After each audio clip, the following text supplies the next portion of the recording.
Assalamualaikum warahmatullahi wabarakatuh. Waalaikumsalam.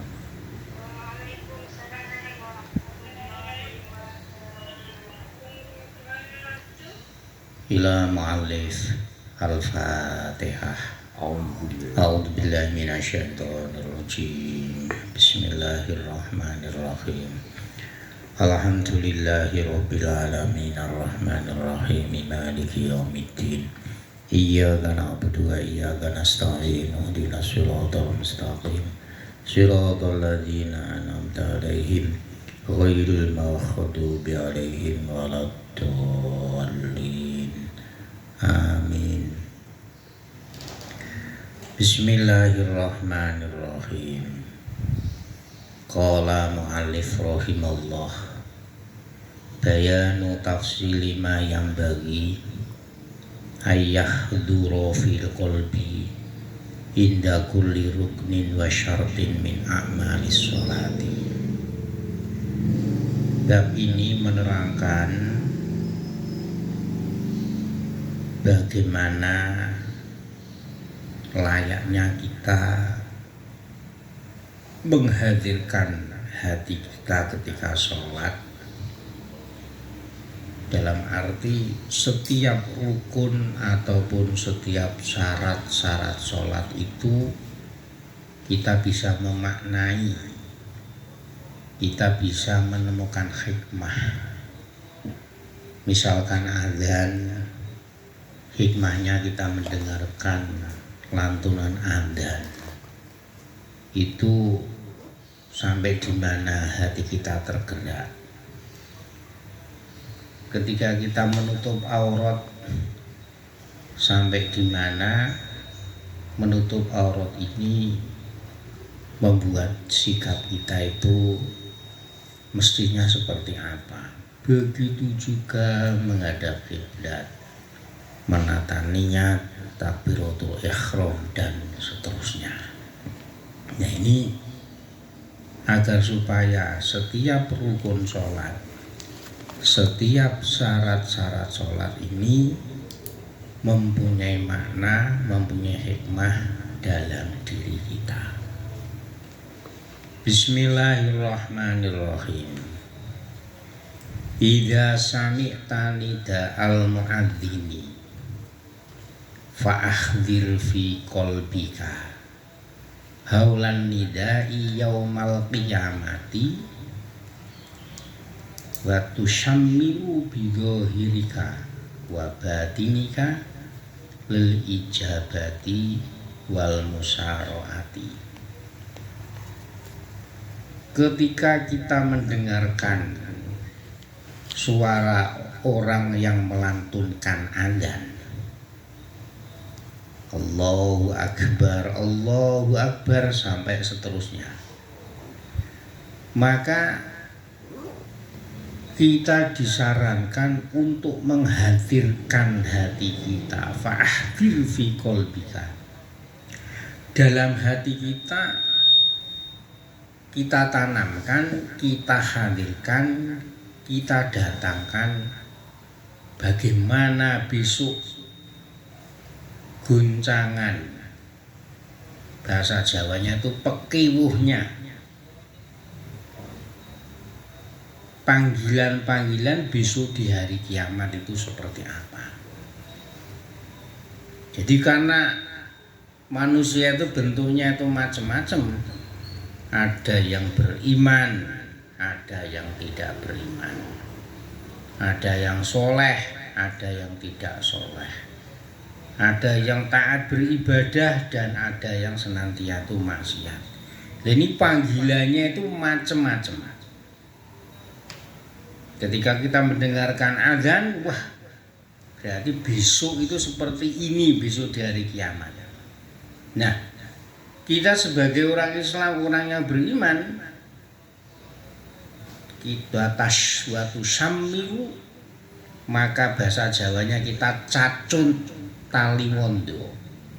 Kita mempersiapkan diri dengan sungguh-sungguh kita, baik zahir kita, ya tubuh kita yang kelihatan ini, wa batinika, dan batin kita yaitu hati kita, benar-benar mempersiapkan diri untuk apa ya bahasa Jawa niku ngestokne panggilan. Kalau Indonesia ini bahasa Indonesia ini apa paling?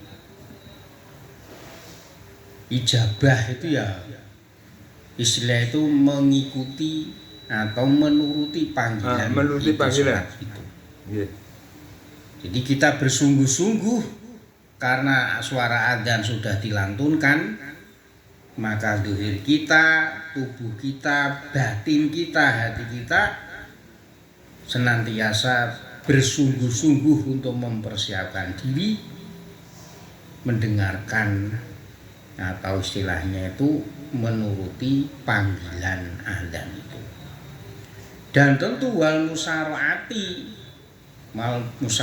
itu tentu dengan sungguh-sungguh, bahasa Jawa itu agi-agi, cepet-cepet, tidak menjadi orang yang malas.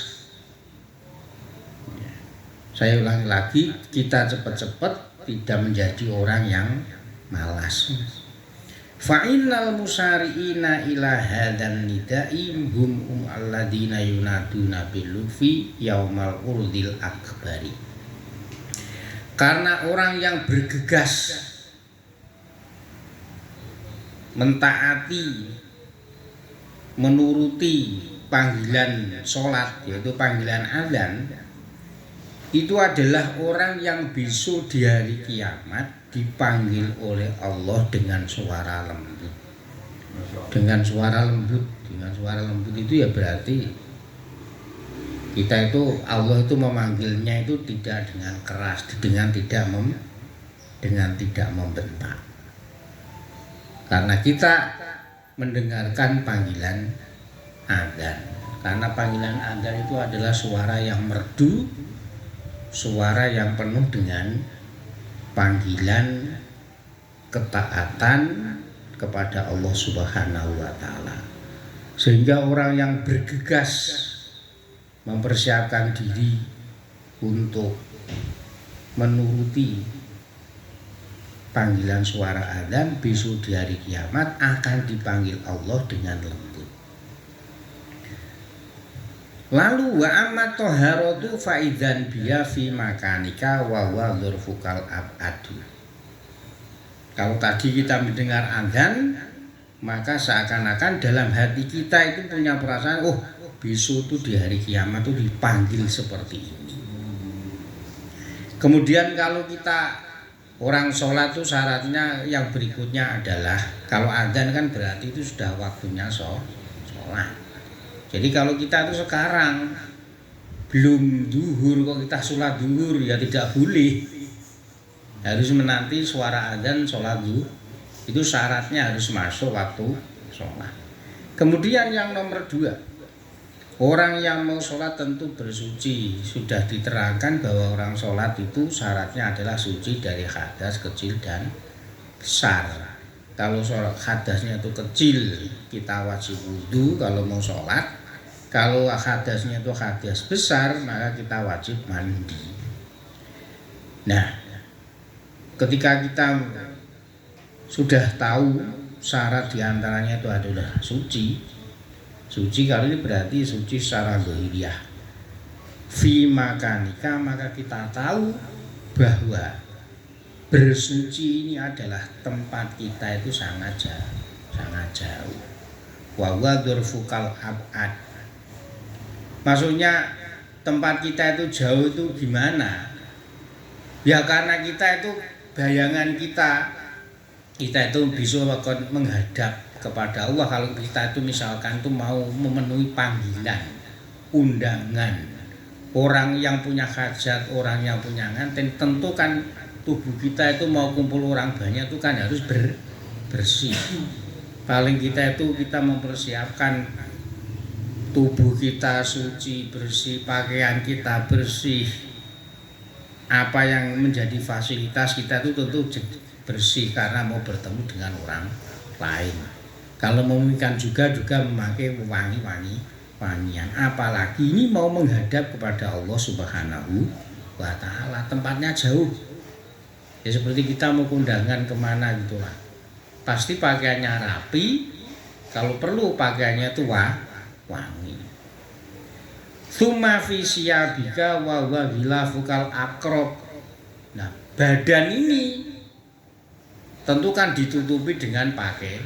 Nah, pakaian ini adalah penutup tubuh kita yang dekat sekali dengan tubuh kita. Jadi ketika kita disuruh menutup aurat, ya tentu aurat itu adalah yang dekat dengan tubuh kita. Ya bahkan kalau kita orang Indonesia, pakaiannya itu memakai baju, kalau celana ya celana, kalau sarung ya pakai sarung. Summa fi basyaratika wa huwa qasrukal adna fala taghfal an lubbikal ladzi wadatuka wa huwa qalbuka fastahid lahu tatahhuran bitaubati wa nadami ala ma farratta wa tasmimil azmi ala tarki fil mustaqbal fatahhir bihi batinaka fa innahu mauqi'u nadhari ma'budika. Kemudian kita mensucikan tubuh kita, kulit kita.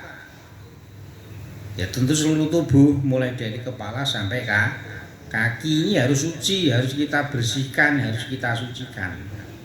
Karena apa?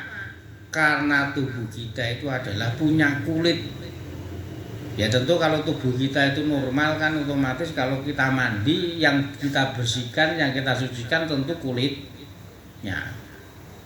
Makanya tuh kalau kita itu kulit itu yang kelihatan di luar.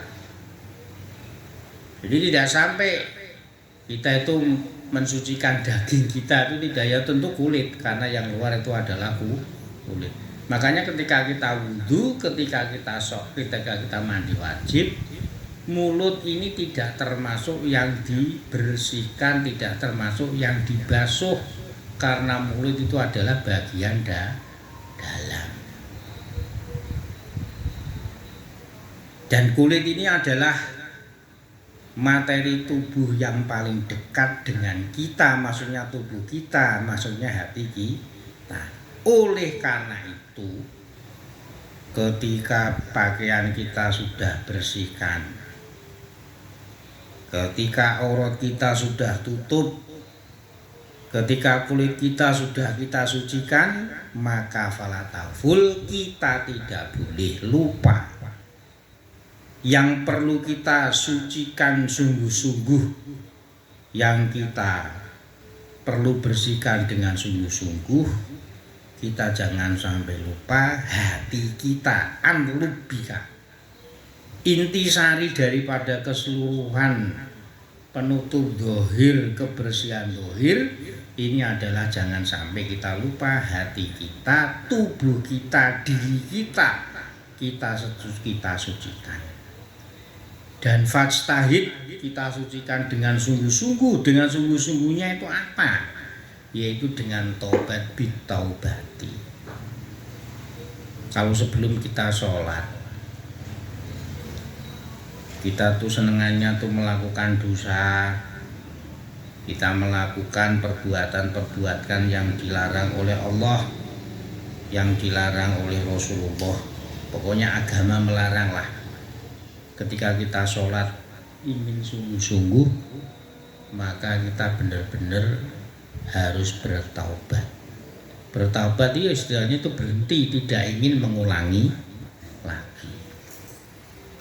Agar supaya sholat kita itu fokus, wanadami, dan kita itu kecewa getulnya atau bali bahasa Indonesia ini.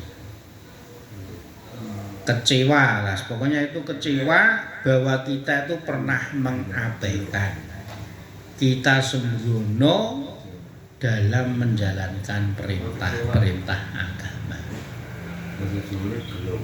Ya mungkin selama ini sholat kita itu mengabaikan, sing asale sholatnya itu sendirian, ya kita nanti tobat sholatnya itu berjamaah. Yang asalnya tuh sholatnya tuh sering qadha, ya berusaha semaksimal mungkin untuk tidak qadha. yang asalnya tuh sholat kita itu bolong-bolong atau lubang-lubang, kadang sholat kadang tidak, ya karena manusiawi, maka kita tobat bener-bener ketun, bener-bener kecewa, dulu saya kok seperti ini.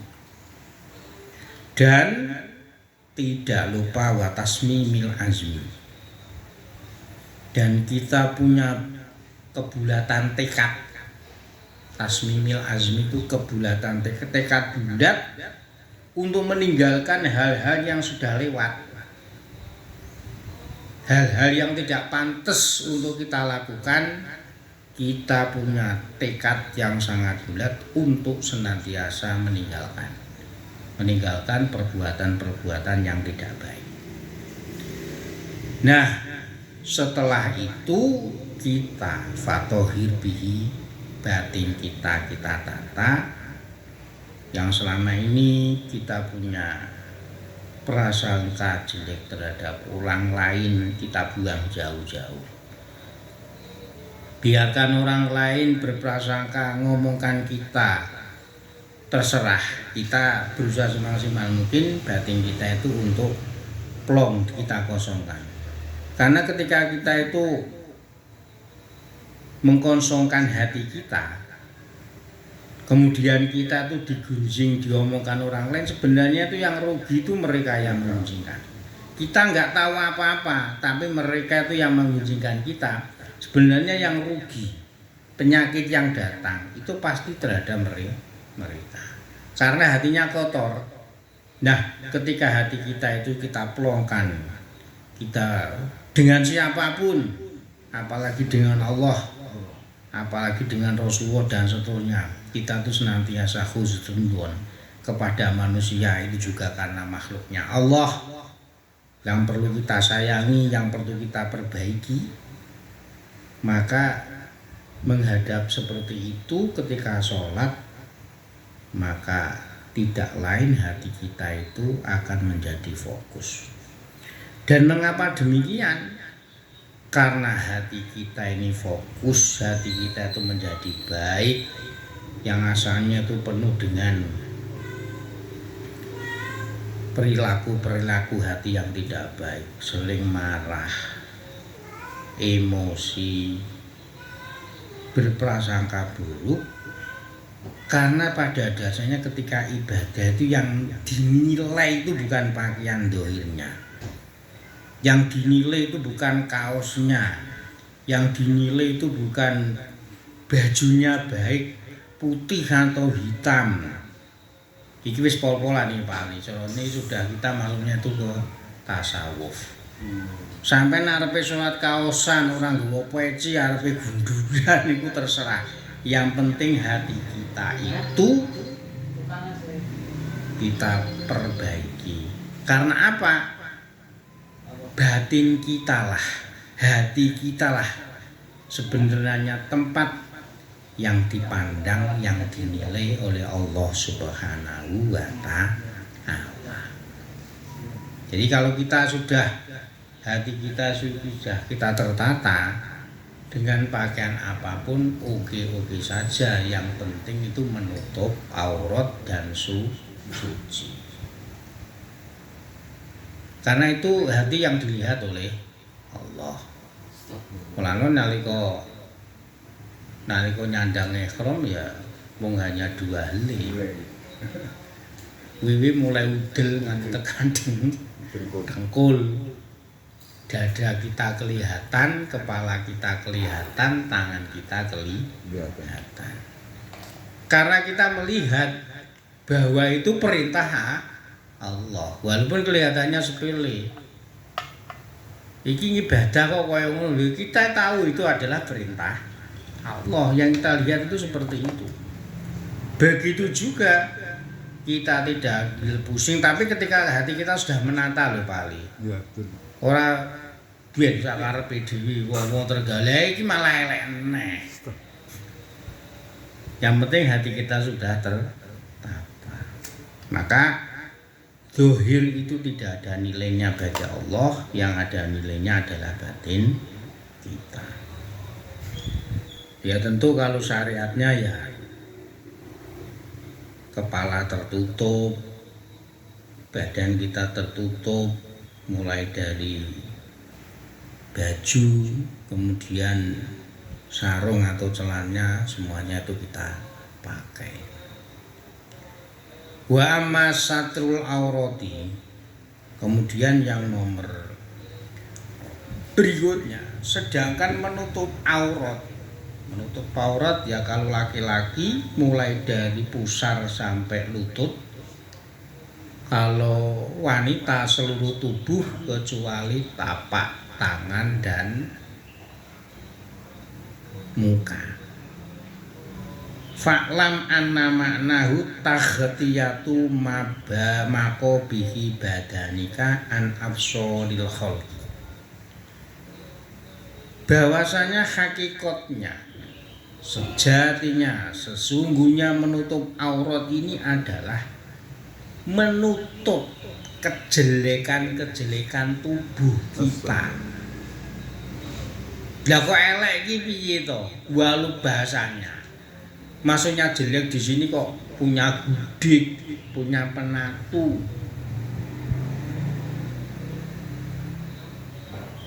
Punya penatu dan lain sebagainya. Ini saya ulangi, ini kelihatannya itu ada saya ulangi lagi ya. Ini karena ada tiba-tiba ada apa tuh namanya? Ada telepon masuk, maaf saya nggak tahu ini. Nanti kalau ada telepon masuk itu biasanya itu nggak kedengaran Pak. Saya ulangi lagi. Wa amma satrul aurati, sedangkan menutup aurat, ya menutup aurat itu hakikatnya adalah menutup kejelekan-kejelekan tubuh kita. Bukan berarti kejelekan di sini adalah punya panung, punya gudik, badannya hitam, itu bukan. Kejelekan di sini maksudnya adalah yang membuat dampaknya itu menjadi nafsu. Wanita tubuhnya tidak ada panung, tubuhnya tidak ada gudik. Tapi kalau auratnya itu terlihat, itu dampaknya itu adalah jelek. Jeleknya itu apa? Membuat orang lain, laki-laki lain itu mempunyai nafsu atau birahinya itu timbul. Itulah namanya jelek. Jelek dalam tubuh kita. Ya kalau kita secara dohir punya panu, punya gudik, kalau kita mau nutup aurat ya tidak kelihatan. Tapi maksudnya di sini jelek ini adalah jelek yang menimbulkan dampak negatif. Jadi wanita cantik maupun tidak cantik, kalau tidak menutup aurat,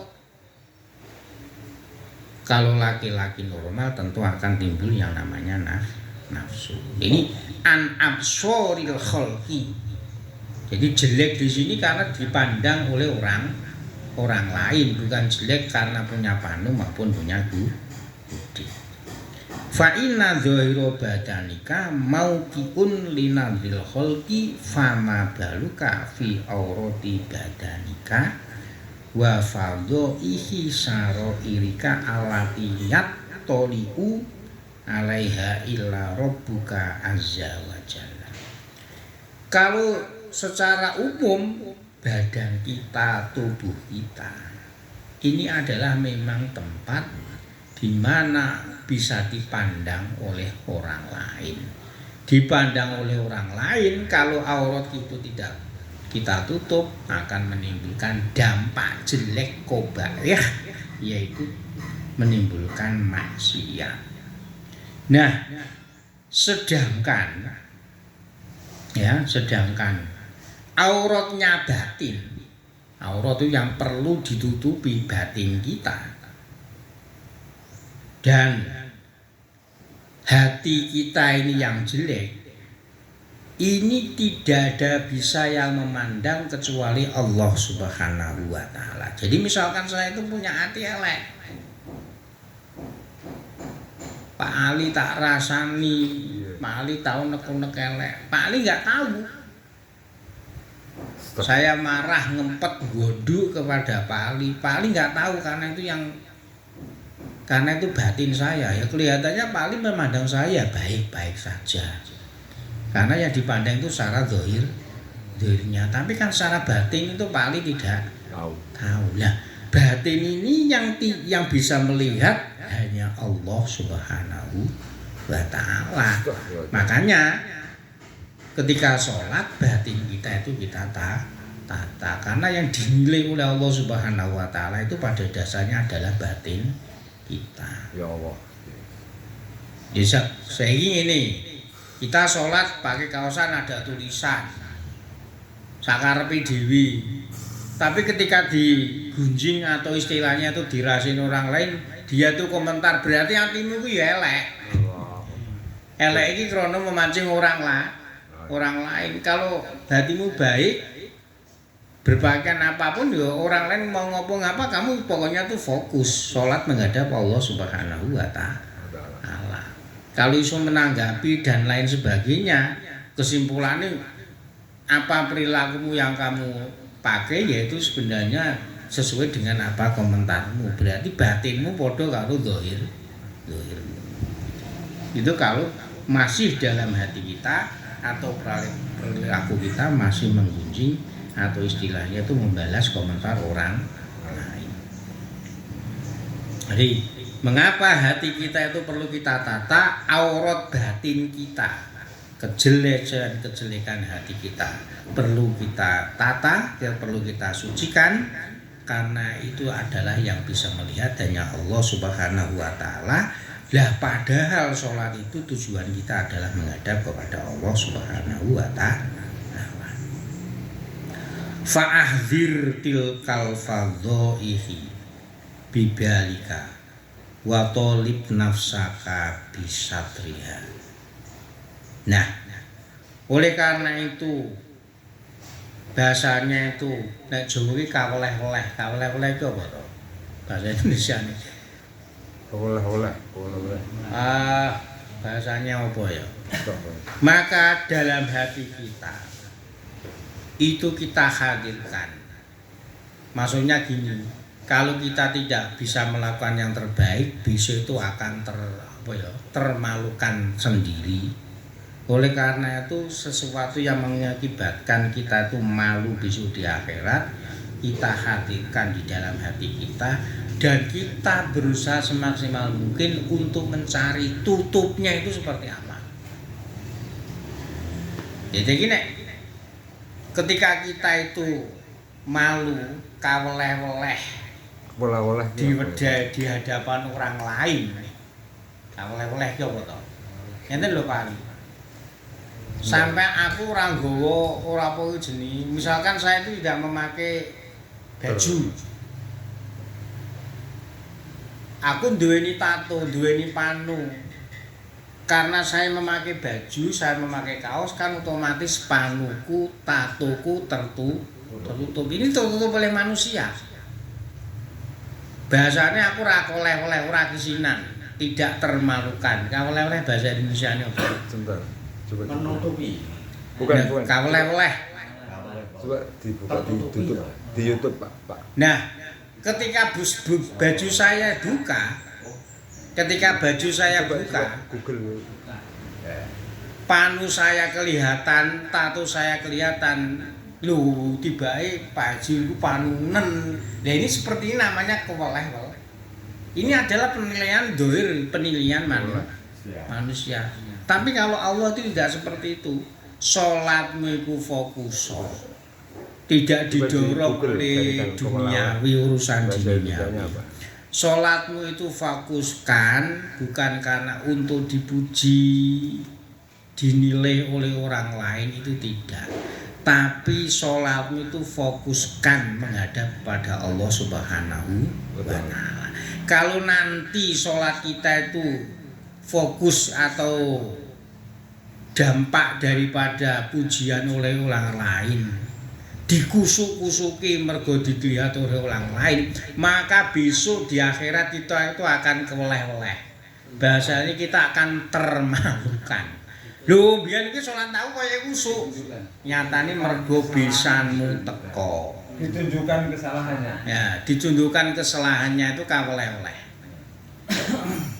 Ya, nek besok di akhirat ditunjukkan oleh Allah, iki lho kowe mbiyen salatmu krana mergo besanmu teko, mergo kowe isin karo kancamu. Mergo salatmu kowe njaluk dhuwit, mbiyen ning donya wis tak kei dhuwit. Besok akan termalukan. Akan kelihatan semuanya. Lah agar supaya besok tidak termalukan, bahasa Jawa tidak kaweleh-leh, kita berusaha semaksimal mungkin fa'ahdir tilkal fadhaih bibalika wa tolif nafsaka bisatria. Kita berusaha semaksimal mungkin agar supaya kekurangan kita, kejelekan hati kita itu kita tutupi. Maksudnya kon nganti iki piye? Somben aku iki nek salatku iku ora fokus karo Gusti Allah, aku somben iki kisinan. Mulai ini kita hadirkan sehingga ketika kita hadirkan perbuatan itu akan besok malu sendiri, maka tidak lain adalah kita itu nanti fokusnya itu adalah sholat dengan sungguh-sungguh. Itu tadi menutup aurat secara zahir dan menutup aurat secara batin. Wa tahaqqaq annahu la yastu an ainillahi subhanahu wa ta'ala salihun wa inna ma yukaffiruhan nadamu wal haya'u wal khaufu. Maka nyatakanlah, maksudnya nyatakanlah itu maka kita buktikan bahwasanya tidak ada yang bisa menutupi dari pandangan Allah, tutup apapun. Maksudnya awake dhewe salat dikusu-kusuni karena efek daripada malu orang terhadap orang lain. Tapi mari kita buktikan bahwa salat kita sungguh-sungguh ini tidak lain adalah karena satu, kita itu bener-bener karena kita itu ketun yen kok salate sembarangan. Wal khaya'u, dan kita itu benar-benar malu kepada Allah Subhanahu wa taala. Wal khaufu, dan kita benar-benar itu takut dengan Allah Subhanahu wa taala. Itu yang bisa menutupi pandangan Allah Subhanahu wa taala. Jadi sholat kita itu karena kita itu dulu perilaku kita nggak bener, dulu kita itu mengabaikan ibadah, dulu kita sering menyakiti orang lain. Nah, ini kita getuni, kita kecewain, kemudian kita juga malu, masuk dadi hambani Gusti Allah. Tiap hari kita diberi kesehatan, kita diberi oksigen menghirup dengan sebebas-bebasnya, diberi apa saja oleh Allah. Kok kita itu tidak menghamba, tidak menjadi abdunya Allah yang sungguh-sungguh, maka kita itu sangat malu sekali. Begitu juga wal khaufu, dan kita itu takut bahwa Allah itu adalah zat segala-galanya.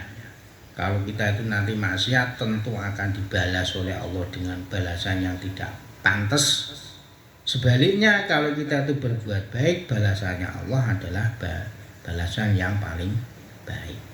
Fatastafidu bi huduriya fi qalbika in bi asa wujudil khaufi wal haya'i an makaminiha. Fatadillu bi nafsaka wa yastakinu tahtal khajlati qalbika. Maka dengan kita mengetahui bahwa sholat dengan kita itu adalah karena kecewa, pernah melakukan maksiat, malu kita itu tidak benar-benar menjadi Allah, takut bahwa Allah itu zat segala-galanya, maka ketika itu sudah tertanam di dalam hati kita, maka yang ada adalah timbulnya sifat takut kepada Allah, sifat malu kepada Allah yang tertanam di dalam diri kita, sehingga kita itu merasa hina. Merasa hina, karena kita itu merasa hina, mau tidak mau kita itu adalah akan, bahasa Jawanya itu diple-diple, menghibah, menghamba kepada Allah Subhanahu wa taala.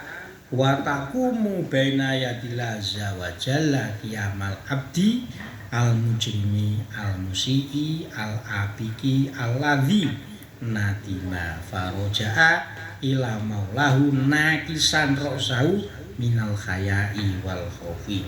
Nah, ketika karena kita sudah merasa hina, kita sudah merasa menghibah kepada Allah, maka tidak lain ketika kita berhadapan kepada Allah, yaitu dalam arti ketika kita sholat, maka kita sholat dalam keadaan kita menjadi hamba yang benar-benar hamba, yang datang kepada Allah dengan membawa dosa-dosa al-mujrimi. Allahu Akbar.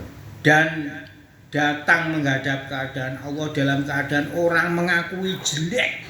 Ya Allah. Al-musiki, ya Allah Gusti, saya ini hamba yang jelek penuh dengan dosa. Al-abiki, bahasa Jawanya itu minggat. Minggat itu pergi tanpa tujuan. Astagfirullah. Jadi kita itu seakan-akan menjadi orang itu yang minggat, pergi yang tidak ada tujuan, dan tujuannya itu satu, mengadu kepada Allah. Di mana kita itu benar-benar menjadi orang yang kecewa, nadima itu kecewa, sehingga mau tidak mau kita arahnya itu tidak jelas, seperti orang yang minggat pergi tanpa arah tujuan. Maka ketika sholat arahnya satu, yaitu menghadap ila maulahu, kepada Allah Subhanahu wa taala, dengan kepala kita tundukkan karena kita malu, karena kita takut kepada Allah Subhanahu wa taala. Para jamaah, semoga bermanfaat. Ini nanti acara tanya jawab kita tiadakan karena saya merawat orang yang meninggal dunia. Semoga bermanfaat. Al-Fatihah.